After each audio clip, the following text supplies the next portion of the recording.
Armé d'un pistolet, Hinckley s'apprête à écrire une page d'histoire. Del Quentin Wilber est l'auteur de Rawhide Down, qui relate le jour où Ronald Reagan a failli être assassiné. Il s'est demandé jusqu'où il pourrait s'approcher armé. Ce n'était pas la première fois qu'il songeait à tuer le président pour les beaux yeux de Jodie Foster.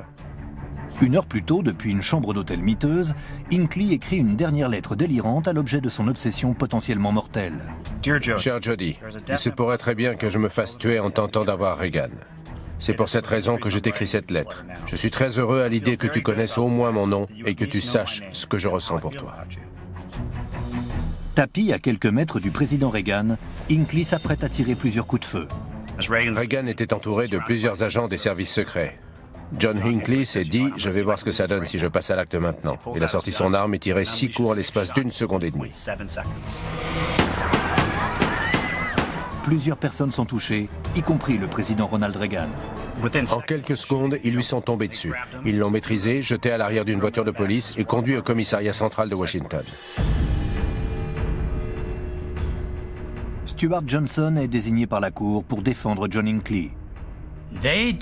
Personne ne savait s'il y avait plus d'un tireur, s'il avait un ou plusieurs complices, si M. Hinckley faisait partie d'un groupe. Jerry Parr était à l'arrière de la limousine. Il devait examiner le président. Il l'a fait asseoir, a passé ses mains le long de ses flancs, dans son costume, sur son visage. « Tout va bien, monsieur le président ?» Quand j'ai appris que le président Reagan s'était fait tirer dessus et qu'il était blessé, je me suis tout de suite interrogé sur la gravité de ses blessures. Puis, je me suis demandé qui avait pu faire une chose pareille.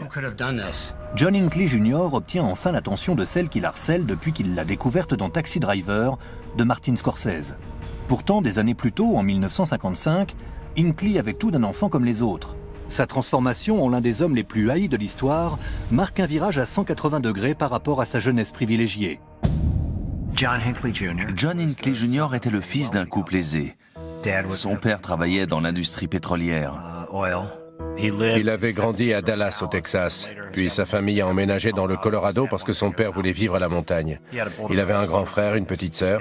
C'était des gens qui avaient très bien réussi. Je pense que Hinckley se sentait éclipsé. Hinckley était un besogneux. Il avait du mal en amour, il avait du mal à l'école. Mais son père était très exigeant. Et il avait le sentiment de sans cesse le décevoir. Quant à sa mère, elle s'efforçait toujours de trouver une raison de l'encourager. Elle ne le critiquait jamais. Elle excusait tous ses défauts. Sa mère a raconté qu'il n'était pas allé au bal de promo faute de cavalière. C'était un des moments les plus tristes de sa vie. Son histoire brosse le portrait de la brebis galeuse de la famille, qui pensait ne jamais parvenir à gagner l'approbation de son père. Chez John Hinckley Jr., les premiers signes se sont manifestés très tôt. Dès le collège et le lycée, sa famille a signalé qu'il commençait à se refermer dangereusement. Et on sait que c'est un des symptômes avant-coureurs de la schizophrénie. C'est difficile à identifier chez les adolescents, car il peut s'agir d'une phase normale de leur développement. Mais le comportement de Hinckley n'est pas passager. Il s'agit au contraire du commencement de son évolution. Il était très solitaire. Au Texas, dans sa fac, personne ne se souvient vraiment de lui. Et d'après des récits d'étudiants, sa chambre d'internat était littéralement jonchée d'emballages de fast-food. Hinckley a commencé à s'isoler, à passer de plus en plus de temps seul. Il s'agit d'un phénomène classique de fuite du monde terrestre, c'est-à-dire qu'on commence à se renfermer dans ses propres fantasmes, à passer beaucoup de temps seul, à s'isoler. L'un des faits notables de cette affaire, c'est qu'elle s'est produite avant l'ère d'Internet et des réseaux sociaux. Il ne pouvait pas s'évader à travers ces outils. Il ne pouvait que se renfermer sur lui-même. Hinckley est un enfant privilégié issu d'un mariage heureux. Mais il est rongé par ses démons intérieurs. À l'exact opposé, Jodie Foster est le fruit d'un mariage rapidement voué à l'échec. Élevée seulement par sa mère, elle est parvenue à devenir l'une des plus grandes vedettes planétaires. Jodie Foster a grandi à Hollywood, à quelques pâtés de maison de Hollywood proprement dit, Hollywood Boulevard. Elle a baigné dans le milieu dès sa plus tendre enfance. Un de ses grands frères faisait de la comédie. Un jour, la mère de Jodie Foster l'a accompagnée à une audition. Et comme elle ne voulait pas laisser sa fille dans la voiture, elle l'a emmenée avec elle. Pendant que son frère passait son audition pour un rôle dans une publicité, Jodie Foster était dans le fond de la salle à faire des grimaces. Ça a fait rire l'équipe qui l'a trouvée très amusante. Ils ont fini par la faire signer et elle a décroché son premier rôle dans une pub pour Copperton. C'est comme ça que sa carrière a décollé. Dans cette célèbre publicité, la jeune Jodie rayonne sous le soleil.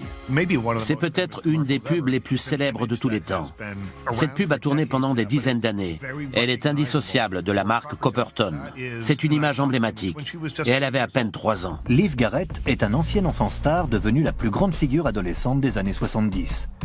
Tous deux enfants d'Hollywood, Jodie et lui naviguent dans les mêmes cercles. J'ai rencontré Jodie Foster pour la première fois quand ma sœur a travaillé avec elle sur une série télévisée. Elle l'avait invitée à son anniversaire le lendemain et elle était venue à la fête. Jodie était une fille très intelligente, très cool. Elle était un peu garçon manqué. Ça ne lui faisait pas peur de jouer au foot ou de grimper à un arbre. Assez tôt dans sa carrière, après qu'elle a tourné dans une quarantaine de publicités, sa mère a dit « Stop, je ne veux pas que tu deviennes une enfant gâtée d'Hollywood. Tu vas rester à la maison. Tu iras à l'école et tu auras une enfance normale autant que faire se peut. Tu feras des tâches ménagères.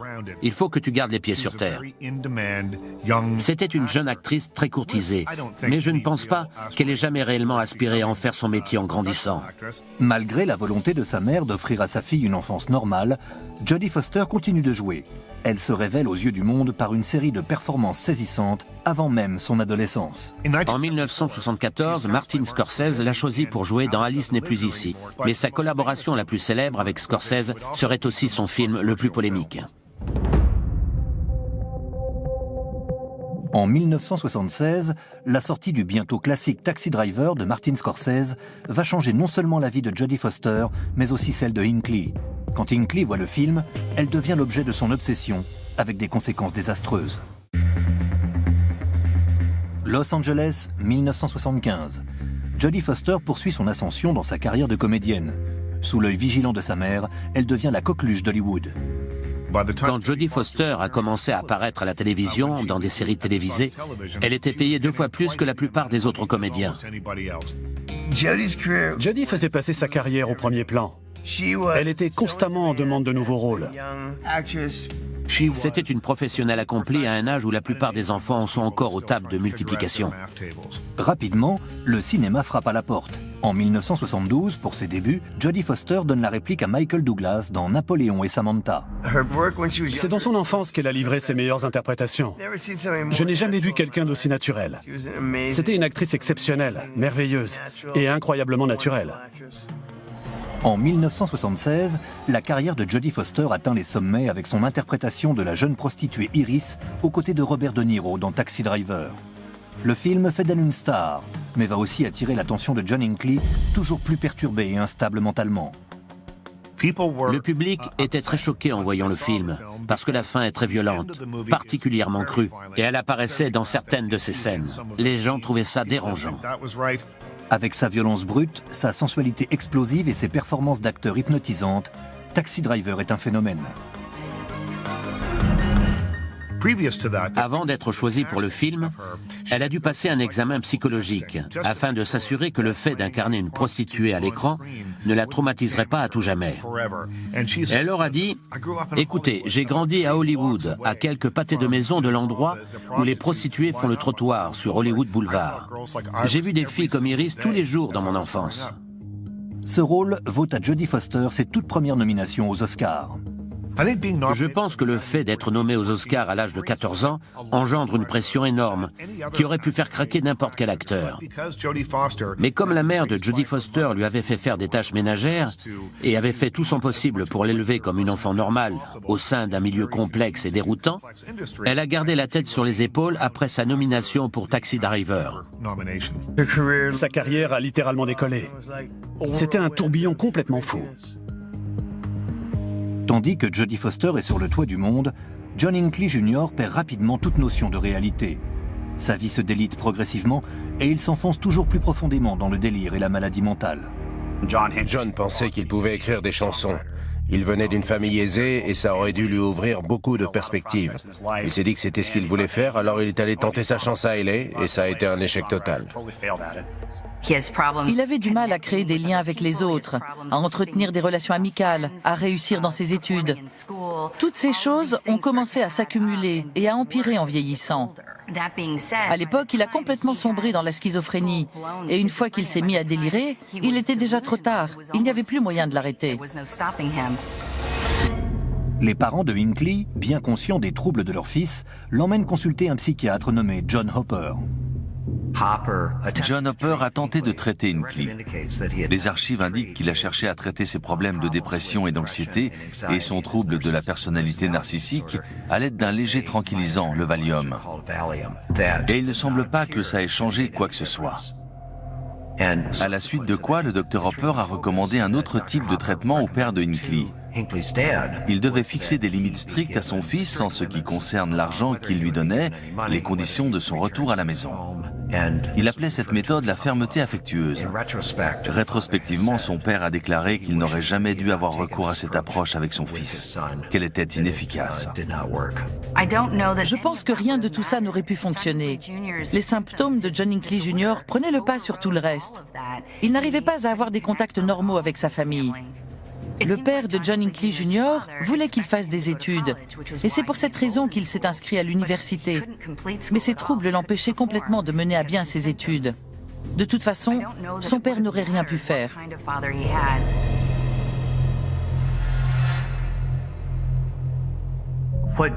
Ce qui a attiré John Hinckley chez Jodie Foster, ce sont ses aspirations en tant qu'actrice et son succès, et en particulier son rôle dans Taxi Driver.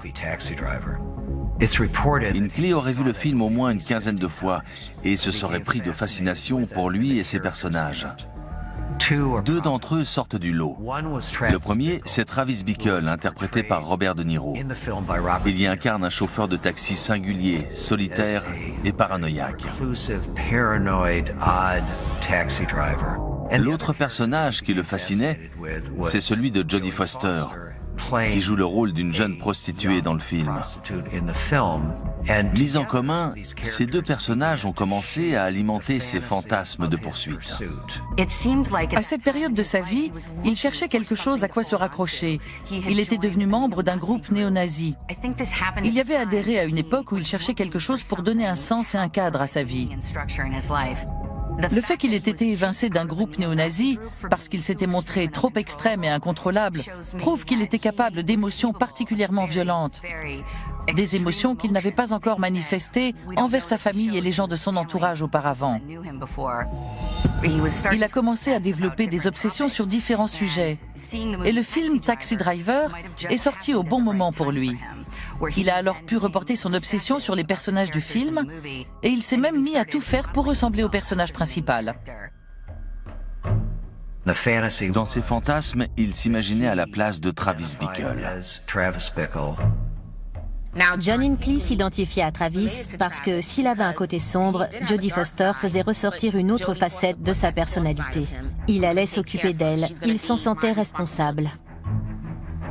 Selon les spécialistes, le profil obsessionnel de Hinckley est courant chez les harceleurs. Bien souvent, chez les gens qui assassinent, agressent ou harcèlent des personnalités publiques, on retrouve le syndrome du sauveur. Ceux qui n'ont pas l'intention de s'en prendre à l'objet de leur affection, autrement dit la personnalité publique, vont souvent trianguler, c'est-à-dire inventer une tierce personne qui aurait pour but de faire du mal à la personnalité en question. Celle-ci doit donc être sauvée de ceux qui cherchent à lui faire du mal. Dans le cas présent, le phénomène est un peu différent. Dans le sens où rien n'indique à travers ses écrits que John Hinckley pensait que Jodie Foster pouvait être sous le coup d'une menace quelconque. Mais il a triangulé en faisant entrer en jeu une autre personnalité publique, dont le meurtre lui permettrait d'élever son statut et de gagner l'affection de l'actrice. Ça peut paraître dingue, mais d'un point de vue psychologique, c'était dans son esprit un moyen de consolider sa place dans l'histoire ainsi que son lien avec elle.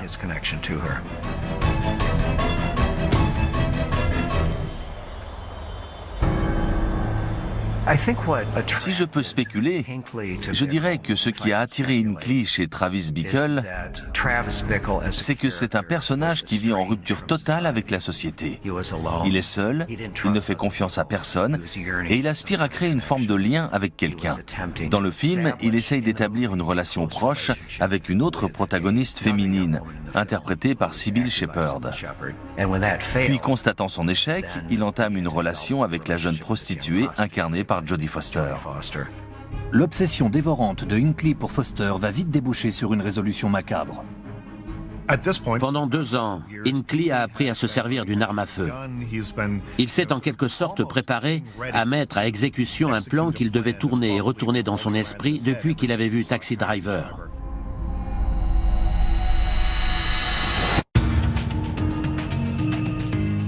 En 1980, John Hinckley Jr. se lance dans une démarche délirante. Il espère capter l'attention de Jodie Foster en commettant un acte particulièrement odieux. En 1976, son rôle dans Taxi Driver a valu à Jodie Foster de nombreux admirateurs et des éloges en pagaille. Mais le revers de la médaille, c'est que John Hinckley est tombé amoureux d'elle.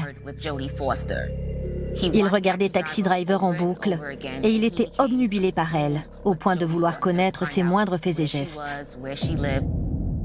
Quand Jodie Foster a décidé de s'inscrire à Yale, elle avait 18 ans. Elle était dans le show business depuis 15 ans. Elle avait été nommée aux Oscars. Je pense qu'elle avait simplement besoin de faire une pause. Dans son entreprise de se lancer sur les traces de Jodie Foster, Hinckley s'est mis en tête de tenter de devenir son amie et de nouer une relation avec elle. Cette quête l'a mené à l'université de Yale. Jodie Foster venait de s'y inscrire en première année. L'obsession de Hinckley pour Jodie Foster le ronge intérieurement. Il s'imagine tenir le rôle de Robert De Niro dans Taxi Driver et se met à porter des vestes militaires et des Rangers aux pieds. Un nouvel exemple de la détérioration de son état mental. Il mentait à ses parents, il leur racontait qu'il avait intégré l'atelier d'écriture de Yale, alors qu'en réalité, il dormait à l'hôtel et il la suivait partout. Il cherchait à l'impressionner et s'imaginait la sauver à la manière de Bickle dans le film. Sans jamais parler à personne de son obsession pour Jodie Foster, Hinckley s'est rendu à l'université de Yale et il a tenté de la contacter. Le délire de Hinckley d'une relation avec Jodie Foster commence à se manifester dans la réalité. Il glissait des mots et des poèmes sous sa porte en espérant vivre un moment magique avec elle. Mais au lieu de ça, il repartait frustré et ça avait l'effet inverse. Il me semble que dans l'une de ses lettres, il lui racontait à quel point il était difficile pour lui de l'approcher. Il avait honte et il craignait d'être révélé au grand jour. Et je pense que c'est une situation à laquelle on peut tous s'identifier. Quand on a des sentiments pour quelqu'un, mais qu'on n'ose pas le lui dire de peur d'être rejeté. C'est un sentiment très courant et on ne peut plus humain. Au-delà de son manque de jugement, de ses pensées irrationnelles et de son incapacité à distinguer la réalité du délire et du fantasme, il avait également des sentiments sincères et véritables qui ont provoqué en lui un profond chaos intérieur. Il l'a appelé, il s'est présenté, il lui a dit « Je suis la personne qui laisse des mots dans ta boîte aux lettres depuis 2 jours ». Elle a répondu « Est-ce que je vous connais ?» Il a dit « Non, mais on a beaucoup de choses en commun. » Écoute, Jodie, je t'écoute. Est-ce que ça te dérange si on discute un peu? Et elle lui a dit « Je ne suis pas censé parler aux inconnus. » John Hinckley harcèle Jodie Foster sans relâche et s'enfonce dans son délire. Il habite à quelques pâtés de maison de son dortoir et raconte à qui veut l'entendre qu'il est son petit ami. À l'époque, on en savait encore très peu sur le harcèlement. Et une des choses que l'on a apprises depuis, c'est que si l'on est harcelé, il ne faut jamais parler à son harceleur. Si possible, il ne faut jamais entrer en conversation avec lui. Elle lui a parlé à plusieurs reprises, ce qui tend à aggraver ce genre de comportement.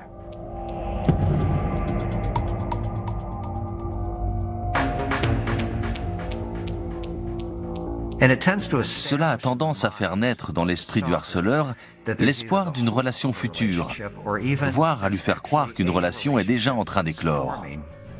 Il enregistrait les appels. Et un jour, il a entendu des rires en fond sonore. Et il a dit « Pourquoi les gens rigolent ?» Et elle a dit « Ils se moquent de toi. » Il était très vexé. Une autre fois, elle s'est trompée de nom. Tout ce qui lui importait, c'était de lui parler. Et non ce qu'elle lui disait. Elle l'a repoussé et il a fini par arrêter de l'appeler. Toutefois, dans le même temps, son délire a continué de se développer, et notamment son identification avec Travis Bickle qu'il voulait imiter en assassinant, pourquoi pas, un homme politique. Il s'est également intéressé aux armes et s'est procuré 3 pistolets. L'ironie tragique dans tout ça, c'est que John Hinckley Jr. s'est manifesté justement au moment où elle a pris ses distances avec le show business, le vecteur par lequel il s'était intéressé à elle. Elle s'efforçait de mener une vie normale, et voilà que tout à coup, sa vie était complètement chamboulée. Jodie Foster montre les lettres aux doyens de la faculté qui les remet à la police du campus, puis à la police de New Haven. D'après eux, rien de bien méchant, ils ne donnent pas suite. On ne peut pas imaginer son état. Je crois que beaucoup de victimes de harcèlement se sentent violées. Et effectivement, c'est comparable à un viol. C'est absolument terrifiant. Elle ignorait totalement qui était cet homme, ce qu'il savait sur elle et ce qu'il comptait lui faire. Et ce sont toutes ces inconnues qui sont les plus effrayantes. Bien souvent, dans ce genre de cas, la bascule survient au début d'un phénomène que l'on appelle le passage. C'est-à-dire le moment où l'individu, généralement des suites de griefs personnels, décide que l'unique solution à son problème est la violence. Puis, une fois que sa décision est prise, vient l'étape de la planification. Qui vont être les cibles visées ? Comment mener à bien l'agression? Et est-ce qu'il y a besoin de développer des capacités pour la mener à bien? Son frère a dit, je crois, que sa famille s'était rendu compte qu'il s'apprêtait à passer à l'acte. Et il n'avait aucun moyen d'intervenir. Il refusait de coopérer et de se faire traiter. Même s'ils avaient reçu de bons conseils de leur psychiatre, ce qui n'était manifestement pas le cas, il se serait opposé de toutes ses forces au traitement. À l'automne 1980, le retour en arrière n'est plus possible. Hinckley sombre complètement dans la folie. Un des éléments par lesquels se manifeste cette folie est l'acquisition d'armes à feu et l'entraînement au tir, souvent dans le plus grand secret. Donc, Hinckley a acheté des armes et dans le même temps, diverses choses sont venues s'entremêler. Son obsession croissante pour Jodie Foster, son identification toujours plus intense à Travis Bickle, mais également le fait qu'il ne recevait plus de la part de sa famille le soutien financier auquel il était habitué et dont il était dépendant. Je pense que toutes ces variables ont provoqué un tourbillon intérieur qui s'est déchaîné en 1980.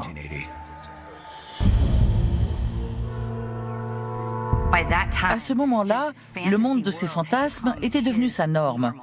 C'était sa réalité, ce qui donnait une structure et un but à sa vie. Et son but était de devenir le petit ami de Jodie Foster. Mais la réalité était tout autre. Hinckley commence à acheter des armes et on vient à la folle conclusion que le seul moyen d'impressionner Jodie Foster est d'assassiner le président des États-Unis. Je ne sais pas ce qui a poussé John Hinckley Jr. à croire que la violence était la seule solution. Je ne vois pas comment un acte de violence symbolique aurait pu lui attirer ses faveurs, ou comment elle aurait pu considérer ça comme une marque d'affection. Pourquoi aurait-elle accepté de sortir avec lui une fois qu'il aurait commis cet acte de violence? Je pense que ça en dit long sur l'incapacité de John Hinckley Jr. à distinguer le vrai du faux et à se lier avec les autres. Il avait ce que les gens sains appellent un comportement irrationnel. Son jugement était complètement altéré. Un des éléments cruciaux que nous a appris le cas de John Hinckley, qui se vérifie très souvent, c'est que la plupart des gens qui assassinent ou agressent des personnalités publiques planifient leur attaque et s'y préparent minutieusement. Deuxièmement, la plupart sont obsédés par la personnalité en question. Troisièmement, ils ont tendance à s'identifier aux meurtriers et agresseurs qui les ont précédés. Ils aspirent à leur ressembler, mais en même temps, ils espèrent faire mieux qu'eux. Cela se traduit souvent par un nombre plus élevé de victimes ou par quelque chose d'innovant qui va marquer l'histoire. En octobre 1980, John Hinckley décide de traquer et d'assassiner le président de l'époque, Jimmy Carter. Il s'est rendu à Dayton, dans l'Ohio, où Jimmy Carter tenait un meeting. Il s'est approché au plus près de Carter. Pourquoi ne lui a-t-il pas tiré dessus? Il avait déposé ses armes à la gare routière. Il n'était pas armé. Puis il est allé à Nashville pour le traquer, mais quelque chose l'a fait changer d'avis. Il a décidé de se rendre plus tôt dans le Connecticut pour voir Jodie. Il est parti et à l'aéroport, la police a découvert son arme au scanner à rayon X et l'a confisquée. Il a été arrêté et s'en est tiré avec une amende de $62. Il a payé l'amende et il n'est jamais réapparu. Il ne s'est pas présenté à l'audience suivante. Il a tracé son chemin. Il aurait dû être mis en détention. Pourquoi quelqu'un viendrait-il armé dans un aéroport alors même que le président Carter était en ville?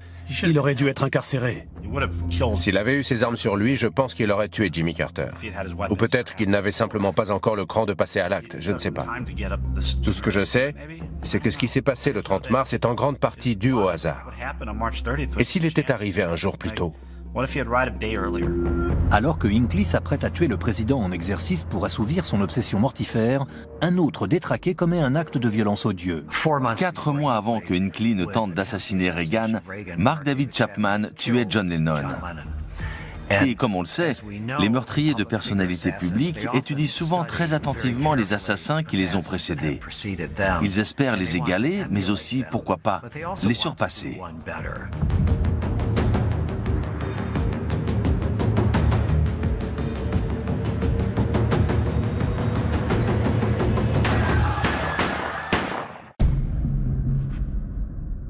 L'esprit de John Hinckley sombre dans les abîmes du désespoir et de la paranoïa. Son obsession mortelle pour Jodie Foster s'apprête à entrer en collision avec l'histoire, et il est trop tard pour reculer. Ce cas est étonnant, parce qu'ici, c'est la réalité qui imite l'art, et non l'inverse. John Hinckley Jr. considérait presque Taxi Driver comme un manifeste. Il était obsédé par Jodie Foster, et il s'est dit que c'était le moyen d'attirer son attention. Il allait tenter d'assassiner le président Ronald Reagan. Alors qu'il se prépare à passer à l'acte, un autre psychopathe va commettre un meurtre inouï. En 1980, Mark David Chapman assassine John Lennon de sang-froid. Je pense qu'il s'identifiait à Chapman, un assassin qu'il avait précédé sur la voie qu'il désirait emprunter. Et du point de vue de sa personnalité narcissique, il aspirait à la fois à lui ressembler et à le dépasser. Autre source d'inspiration littéraire cette fois-ci, on a constaté qu'aussi bien Hinckley que Mark David Chapman étaient fascinés par l'écriture de l'attrape-cœur de Salinger. Ils s'identifiaient tous les deux à Holden Caulfield, un adolescent saisi d'angoisse existentielle dans le roman. D'ailleurs, ils étaient tous les deux en possession de ce livre, que ce soit sur eux ou à leur appartement, au moment où ils sont passés à l'acte. Hinckley se prépare pour ce moment depuis des mois. S'il veut devenir célèbre, il doit mettre son plan à exécution. Il fait donc route vers Washington. Il a passé la nuit au Park Central Hotel, $47 la chambre. Il s'est enregistré comme étudiant. Au réveil, il est allé prendre un sandwich au McDonald's. Il est revenu à l'hôtel et il a ouvert le Washington Star. Il est tombé sur le programme du président en grand format. Il devait s'exprimer à 14 heures. Il s'est demandé jusqu'où il pourrait s'approcher armé. Ce n'était pas la première fois qu'il songeait à tuer le président pour les beaux yeux de Jodie Foster. John Hinckley écrit une dernière lettre délirante à Jodie Foster. Il a écrit « Cher Jodie, il se pourrait très bien que je me fasse tuer en tentant d'avoir Reagan. Au moins tu sais que je t'aimerai toujours.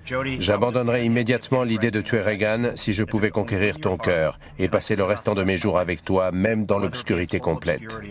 Je dois t'avouer que la seule raison qui me pousse à passer à l'acte aujourd'hui, c'est que je ne peux plus attendre pour t'impressionner. » Le 30 mars 1981 est un jour comme les autres à Washington. Récemment élu, Ronald Reagan est loin de faire l'unanimité. Jamais un président n'a connu une si faible cote de popularité à ce stade de son mandat. Le 30 mars 1981 était une journée ordinaire pour toutes les personnes impliquées. Le temps était nuageux, une journée de mars typique à Washington. Reagan n'avait qu'un événement important à son programme ce jour-là, un discours devant une fédération syndicale à l'hôtel Hilton de Washington. Aux alentours de 13h45, Ronald Reagan arrive à l'hôtel Hilton accompagné de son escorte présidentielle.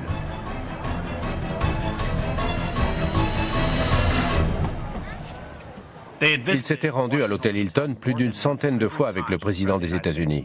C'était la routine. Il n'était pas équipé. Aucun des membres des services secrets ne portait de gilet pare-balles. Il y avait beaucoup de policiers et d'agents des services secrets autour du président. Mais il devait marcher environ 5 mètres depuis l'auvent de l'hôtel Hilton pour se rendre à sa limousine. Il y avait beaucoup de spectateurs et Hinckley s'est glissé parmi eux. Il avait apporté un petit pistolet, un calibre 22, chargé de 6 balles Devastator. Quand Reagan est sorti, il était entouré de plusieurs agents des services secrets. John Hinckley s'est dit « Je vais voir ce que ça donne si je passe à l'acte maintenant ». Il a sorti son arme et a tiré 6 coups.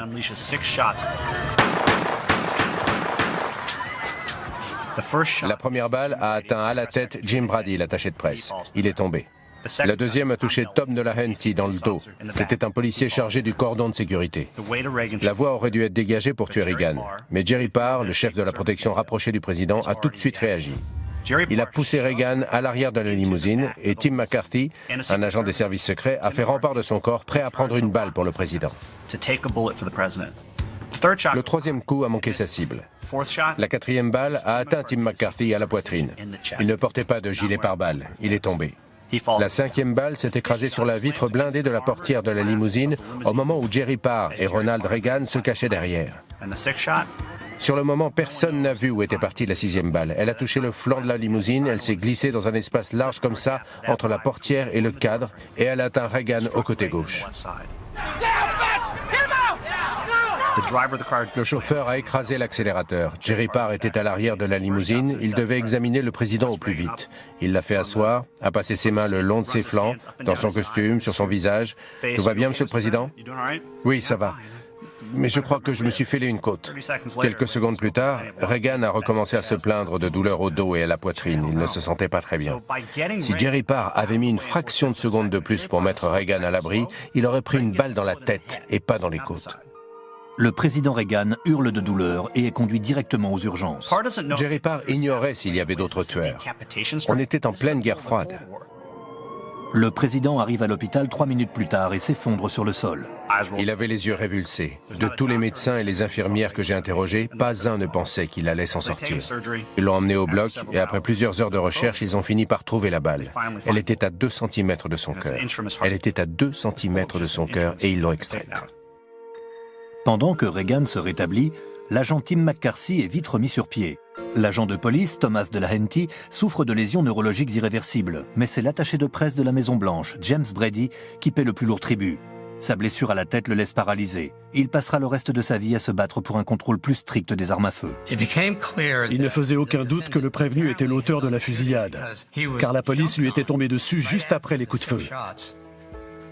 Il a été conduit à la brigade criminelle et les policiers l'ont laissé dans le hall. Un officier chevronné, qui avait entendu que le président s'était fait tirer dessus, est allé chercher le suspect et il est tombé sur un homme habillé comme un premier de la classe, avec une tignasse blonde, le regard vide et le visage impassible. Il n'arrivait pas à croire que c'était lui qui avait tiré sur le président. Le diagnostic privilégié dans cette affaire est qu'il souffrait d'un trouble de la personnalité narcissique. C'est une pathologie que l'on retrouve souvent dans les enquêtes, en particulier chez ceux qui agressent des personnalités publiques. Souvent, ce sont des gens qui cherchent à commettre un acte qui leur apportera la célébrité et l'attention. Myers s'est installé à la machine à écrire pour taper le procès-verbal et au milieu d'une phrase, il a demandé « Comment on écrit assassiné ?» Et Hinckley a répondu « Je vais vous l'épeler ». Et il l'a fait. Dans la chambre d'hôtel de Hinckley, les policiers découvrent une carte postale représentant Ronald et Nancy Reagan et adressée à Jodie Foster. Elle dit « Chère Jodie, ils sont mignons, tu ne trouves pas? Nancy est très attirante. Un jour, on sera à la Maison-Blanche tous les deux et les Pequenots en baveront d'envie. En attendant, essaye de rester vierge s'il te plaît. Tu es vierge, pas vrai? Bise, John. » Il était intimement convaincu que l'assassinat du président des États-Unis scellerait définitivement sa relation avec Jodie Foster. Et il lui a même écrit un mot à peine 1 heure avant de quitter son hôtel. Dans cette lettre, il exprimait l'espoir que, à travers cet acte criminel, il serait lié à elle pour l'éternité. La nouvelle que le président des États-Unis s'est fait tirer dessus pour les beaux yeux d'une vedette hollywoodienne fait le tour du monde. Quand j'ai appris ça, je me suis dit, est-ce que c'est une blague? Comment quelqu'un a pu croire sérieusement que Jodie Foster l'avait encouragé à faire une chose pareille et pensait que ce n'était pas grave? J'ai été amoureux dans ma vie, mais ça ne m'a jamais traversé l'esprit d'aller éliminer le président pour m'attirer les faveurs de qui que ce soit ou lui donner envie de m'épouser. The Jodie Foster that your film fans and maybe John Hinckley thought he knew, and the real Jodie Foster. What? Can you talk to that? Well, I never noticed there was a difference until today, and I imagine it's something that I'll have to be aware of in the future. Même incarcéré et coupé du monde, Hinckley obtient enfin ce qu'il voulait. Il s'est fait connaître de celle qui occupe ses fantasmes depuis des années. Do you think he did it for you, as he has reported to have said? I don't think anything. That's, it's quite a supposition. Après ça, elle savait assurément qui il était. Il n'y avait pas de cible plus importante que le président. Et il l'avait fait pour elle. « 31 mars 1981. John Hinckley Jr., un psychopathe torturé et solitaire, s'est attiré l'opprobre public en tirant une demi-douzaine de coups de feu en direction du président des États-Unis dans l'espoir de séduire l'actrice nommée aux Oscars, Jodie Foster. Stuart Johnson est désigné par la Cour pour défendre John Hinckley au tribunal. Je ne dévoilerai jamais rien de ce que mon client, John Hinckley Jr., m'a dit. Johnson a un client à défendre et il doit se rendre auprès de lui au plus vite. Mais étrangement, Hinckley est introuvable. Il s'est passé une chose intéressante. Dans l'immeuble se trouvaient les bureaux du FBI. Et je ne pense pas que ça ait été le fruit du hasard, sans paranoïa aucune. Des agents étaient censés me conduire au bon étage, où se trouvait Hinckley. On a pris l'ascenseur, on est descendu à un étage, et un des agents a dit « Oups, on s'est trompé d'étage ». Puis on a essayé un autre étage, et encore un autre. Je pense qu'ils essayaient de gagner du temps. Plus leurs agents pouvaient passer de temps avec John Hinckley et lui poser toutes les questions qu'ils voulaient, plus ils avaient à y gagner. Ce jeu de dupes a fini par prendre fin et on est arrivé au bon étage du gratte-ciel. J'ai dit « Où est mon client ? Je veux parler à mon client. » L'atmosphère était très tendue.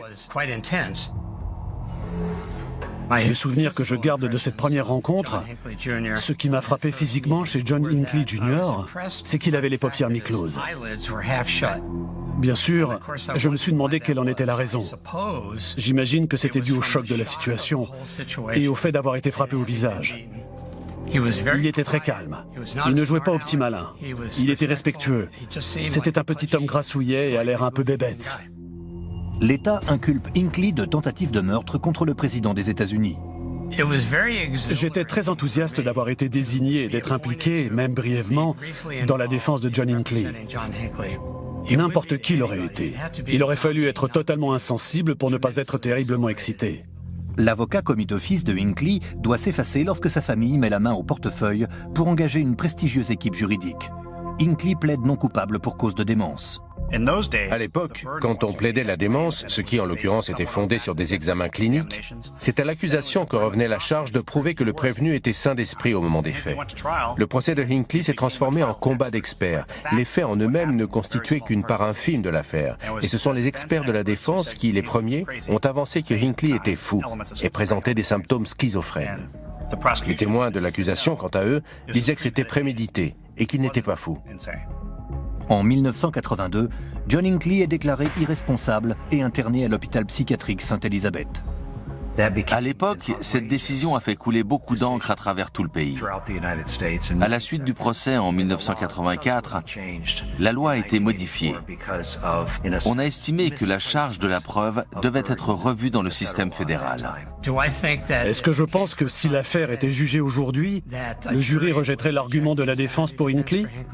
Pas nécessairement. Parce que l'acte en lui-même et le mobile présumé étaient si surréalistes qu'il ne peut s'agir que de l'œuvre d'un dément. C'est presque la définition même de la démence.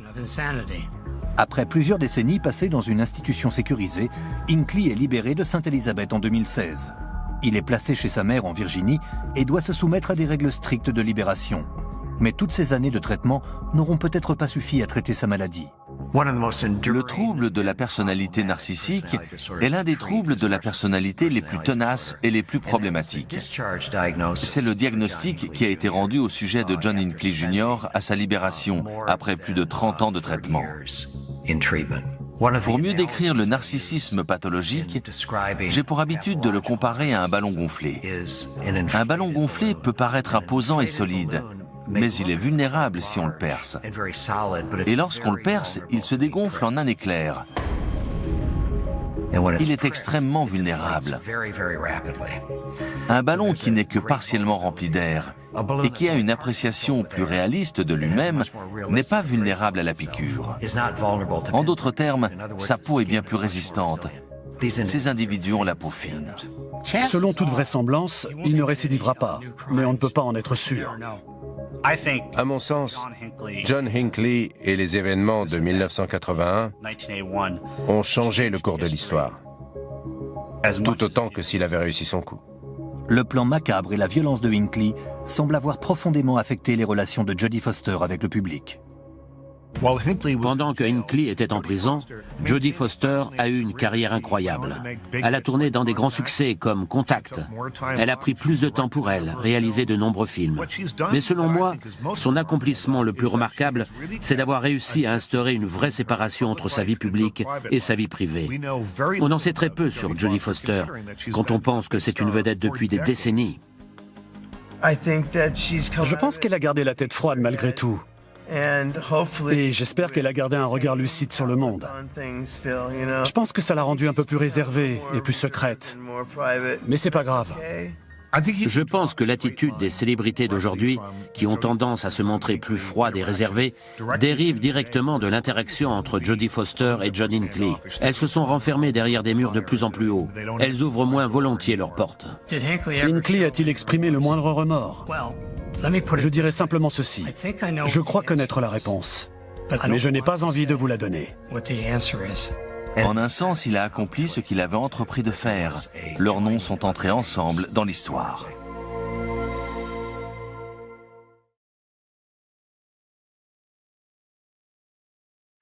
Chaque jour, de nouveaux crimes sont résolus à l'aide de caméras de surveillance. C'est elle, c'est elle.